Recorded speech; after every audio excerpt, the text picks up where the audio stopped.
जी नमस्कार दोस्तों, मैं सत्य मिश्रा और आप देख रहे हैं टीच ही लर्नर्स का यूट्यूब चैनल। आशा करता हूं कि आप सभी स्वस्थ और मस्त होंगे और आपकी तैयारी जो है सीटेट एग्जाम की अच्छे तरीके से चल रही होगी। तो दोस्तों आज ईवीएस का प्रैक्टिस सेट नंबर 4 है, जो कि आपके सीटेट दिसंबर परीक्षा के लिए अति महत्वपूर्ण है, क्योंकि दोस्तों ये एनसीईआरटी बेस्ड सभी प्रश्न हैं और प्रीवियस ईयर में पूछे गए हैं। ठीक है, और ऐसे ही प्रश्न आपके परीक्षाओं में भी देखने के लिए आपको मिलेगा। तो चलिए स्टार्ट करते हैं आज की क्लास का पहला प्रश्न। बिल्कुल यहाँ पे आपके सामने स्क्रीन पे पहला प्रश्न दोस्तों आ चुका है और इस पहले प्रश्न में पूछा गया है कि एक बकुला अक्सर भैंस की पीठ पर देखा जाता है, इसका कारण क्या होता है। ऑप्शन दे रखा है पहला कि वह भैंस की पीठ पर बैठकर गाना पसंद करता है, थोड़ी देर उड़ने के बाद वह आराम करता है, वह भैंसों की पीठ पर परजीवियों को खाता है, चौथा है कि वह घास में मौजूद कीड़ों को खाता है। तो बिल्कुल एक बकुला अक्सर भैंस की पीठ पर, आप खुद देखे होंगे दोस्तों कि भैंस की पीठ पे अक्सर जो होता है, एक बकुला भैंस कहीं चढ़ती रहती है तो उसके पीठ पर जो बकुला होता है अक्सर आप बैठा हुआ देखे होंगे। तो आपके मन में भी एक प्रश्न आता है कि आखिर जो बकुला होता है वो भैंस की पीठ पे क्यों बैठता है। तो भैया इसका राइट जवाब क्या होगा, बिल्कुल जान लीजिए कि भैंस के पीठ पर बकुले को अक्सर परजीवियों को खाते हुए देखा होगा। वह भैंस की पीठ पर परजीवियों को क्या करता है, खाता है। ठीक है, मक्खियों और अन्य काटने वाले जीवों को खाते हैं जो मवेशियों के लिए हानिकारक जीव होते हैं, और यह एक प्रकार का पारस्परिक संबंध होता है जिसमें दोनों साझेदारी लाभान्वित होते हैं। बिल्कुल भैया, भैंस की पीठ पर बैठे परजीवियों को क्या करता है, बकुला खाता है, जिससे भैंस की क्या होती है, रक्षा होती है, और बकुले को क्या कर भोजन मिल जाता है। तो कहने का मतलब है कि एक दूसरे से क्या होते हैं, दोनों में एक दूसरे का पारस्परिक संबंध होता है जिसमें दोनों का ही लाभ होता है। तो इस प्रश्न का राइट जवाब भैया ऑप्शन नंबर 3 इसका राइट जवाब होगा। चलेंगे अगले प्रश्न पे, और अगला प्रश्न आपके सामने दोस्तों, ऐसा प्रश्न आपकी परीक्षाओं में अक्सर देखने के लिए मिल जाता है कि निकटवर्ती राज्य बताइए।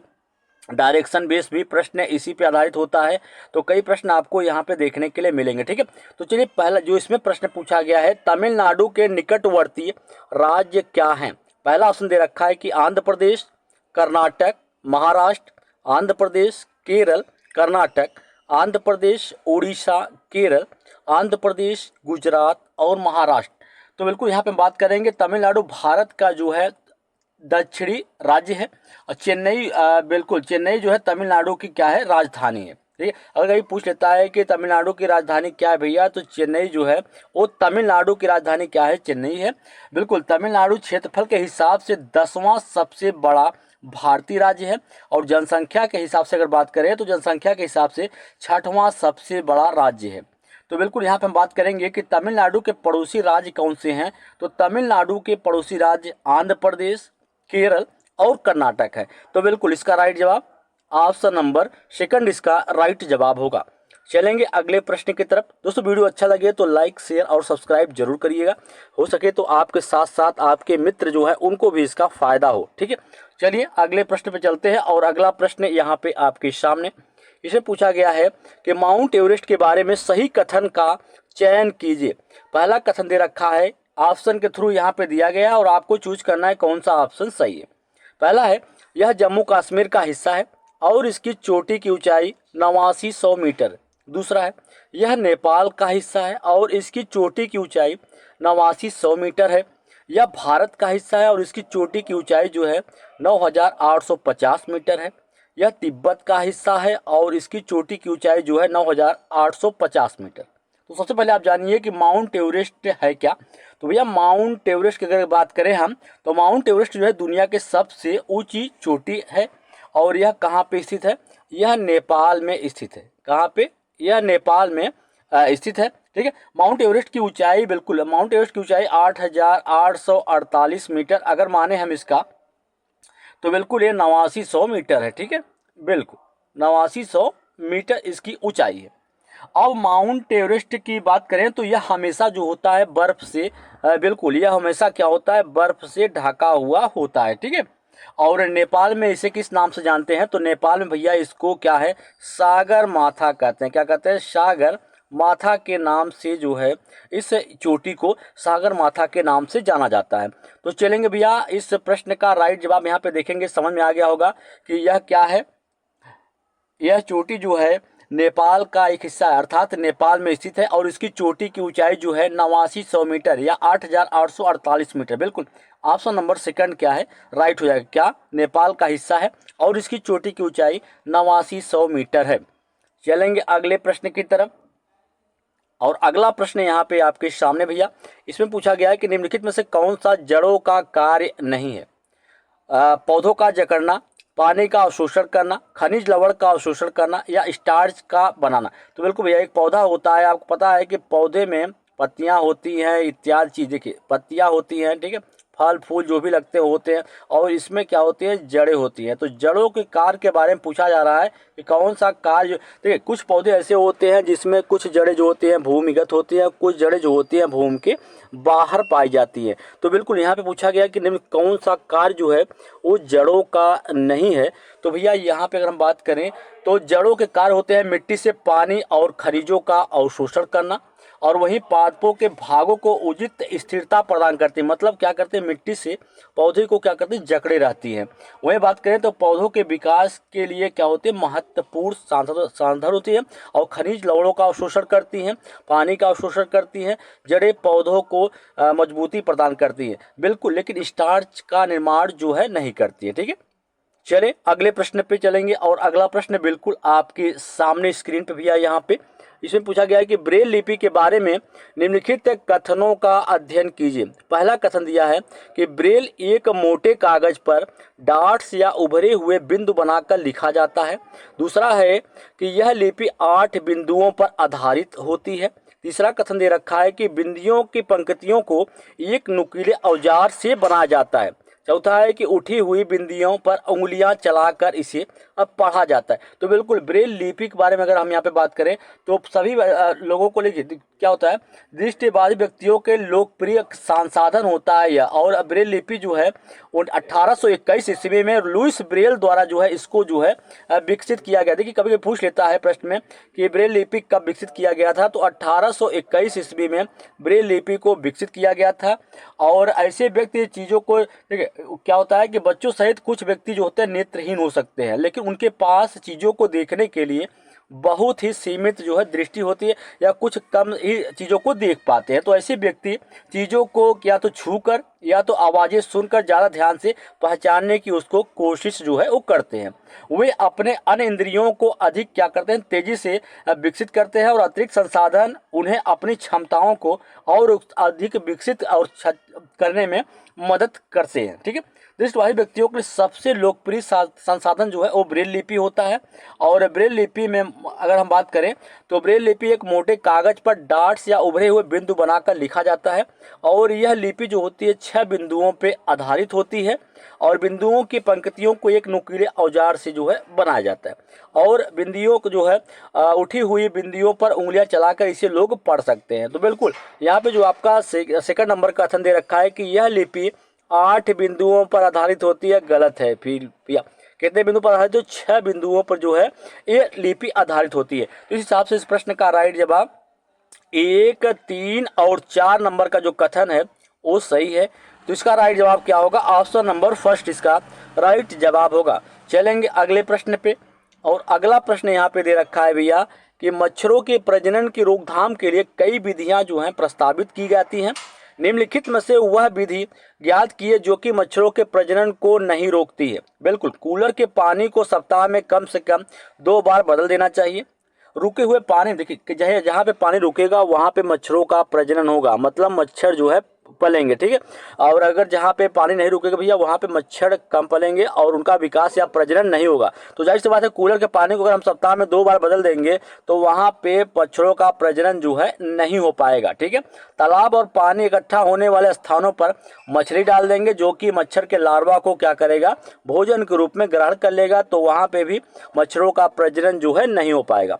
बिल्कुल और मच्छरदानी का प्रयोग, बिल्कुल मच्छरदानी का प्रयोग मच्छरों के प्रजनन के लिए नहीं होता बल्कि बचाव के लिए इसका यूज जो है किया जाता है। तो वही पूछा गया है कि प्रजनन को नहीं रोकता है, तो बिल्कुल मच्छरदानी का प्रयोग। इस प्रश्न का राइट जवाब ऑप्शन नंबर 3 होगा।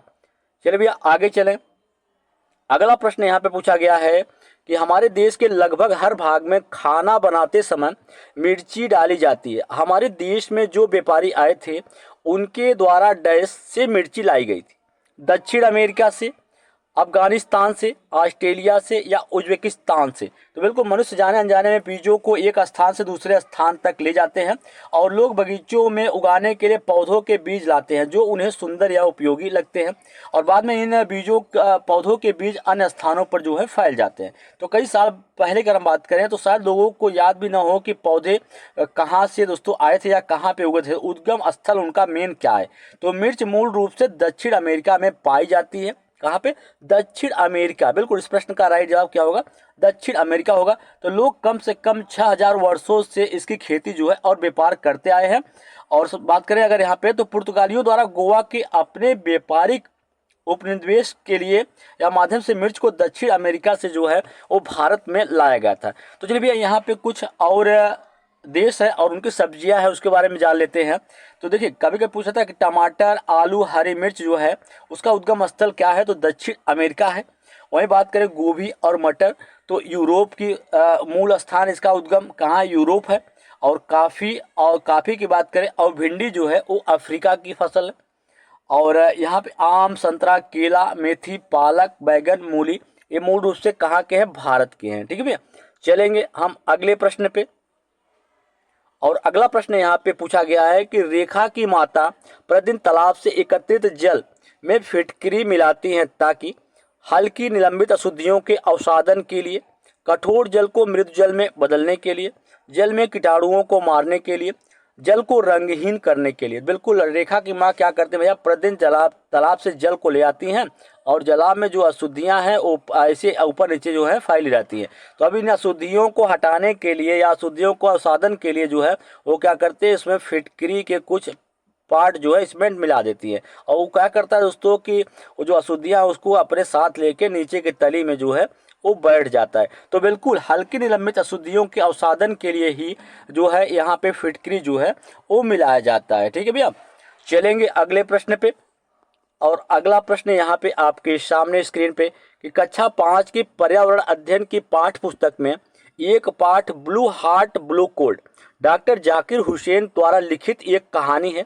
उन्होंने बच्चों के लिए ऐसी कई कहानियां लिखी हैं, तो अपनी मृत्यु के समय वह क्या थे? तो बिल्कुल अगर हम जाकिर हुसैन के बारे में बात करें तो जाकिर हुसैन खान ने भारत के तीसरे राष्ट्रपति के रूप में जो है कार्यभार किया।